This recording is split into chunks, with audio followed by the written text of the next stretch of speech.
What's the craziest thing you've ever seen with your own eyes happen in church? Stitch this video and let me.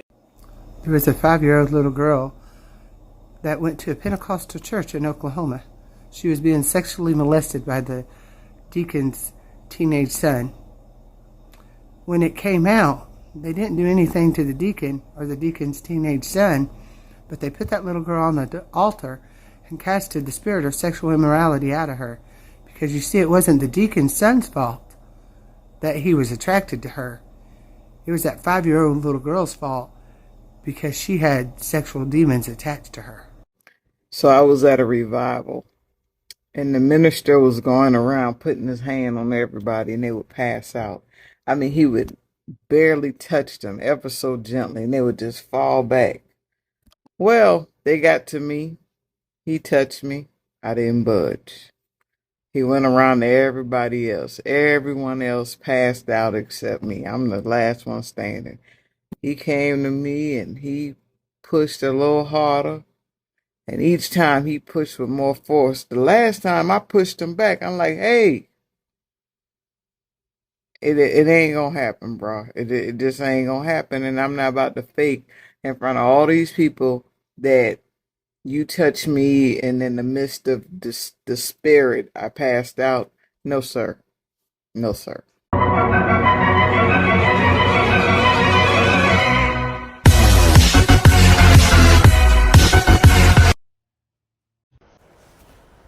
going to say this, and I'm going to only say this one time, and I'm going to never say it again. I was in church, and I'm sitting in the back row. And towards the front row, near the side,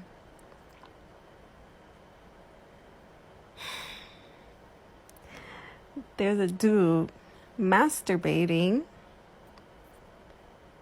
to the pastor that was on stage.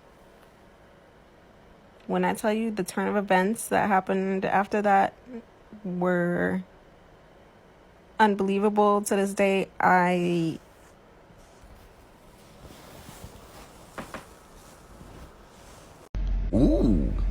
Raised in the church. I'll tell you one thing real fast. One time, I was real young. We was visiting a church. And when we was visiting the church, we had to do the ushering at the church. So they was preaching and everything, and we took up the offering and all, and then we took the offering to the back. So I had the last little, they had the little silver pans. I took the last silver pan to the back, and I seen one of the deacons take the money out of the pan and take the money and put it in his pocket, and he went through the back door and put it in his truck. There's a certain Anglican church that I used to go to. Ngathola umsamo endlini yomfundisi. Bone nyawo le lion, bone skull se in baboon, not a monkey, a baboon. Bona matambo ne nomkhonto umsamo officini la kamfundisi. That guy has survived so many scandals. That church is never empty. Akaswele mali. And I was training to become a lay minister at that time. And at that moment, ngabona ngahle ukuthi cha, nesonto is not a safe space. That's why I left the Anglican church. And that man was reported for sleeping with multiple parishioner girls. Wabamithisa while married, azangaxoshwe. Scandals of fraud, azangaxoshwe in the Anglican faith, because that man does both. He looks like a snake.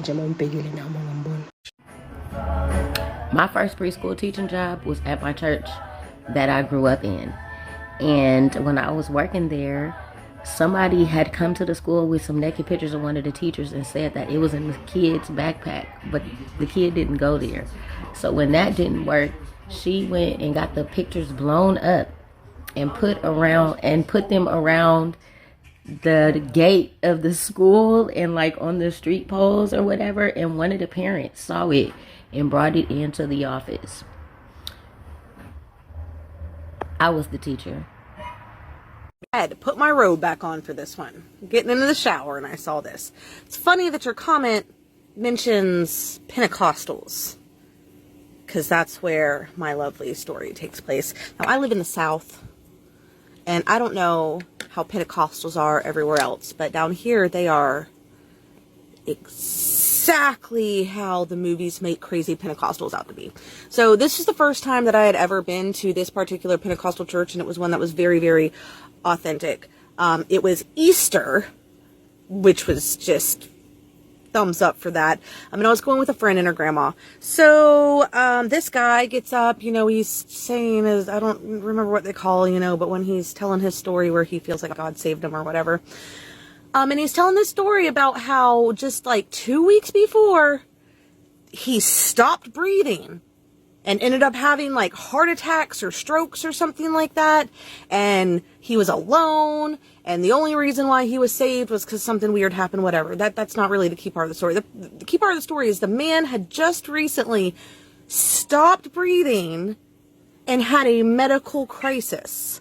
So in the middle of his praise for this, every time, in the middle of his praise for this, the man goes and falls on the ground.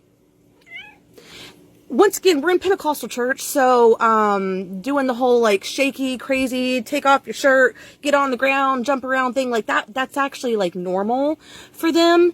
But the man's on the ground convulsing after just telling a story about how he just recently stopped breathing and had medical crises and almost died. And I am the only person in the whole church like, shouldn't somebody check on this man? Like he's laying there. It doesn't look like the norm. He looks like he's having another medical fucking crisis. And everyone's like, praise Jesus. Woo, God, so great. And I'm like, Jesus Christ, call an ambulance. Check on this man. And by the way, for the record, he was not doing well. He had to be helped up and helped out of the church. Okay, so this was not God but Jesus Christ. Everyone was just praising hallelujah. Hallelujah. Hallelujah. He's on the ground again. Like, what in the... Y'all, they brought out snakes after that. That's all. My religious dad expects my mom to submit and obey to him. One day, my dad and I were in church and the pastor was like, how do you expect a woman to submit and obey to you when you don't even love her? My dad stopped taking notes, put everything aside, and gave a little attitude. I was like, ooh.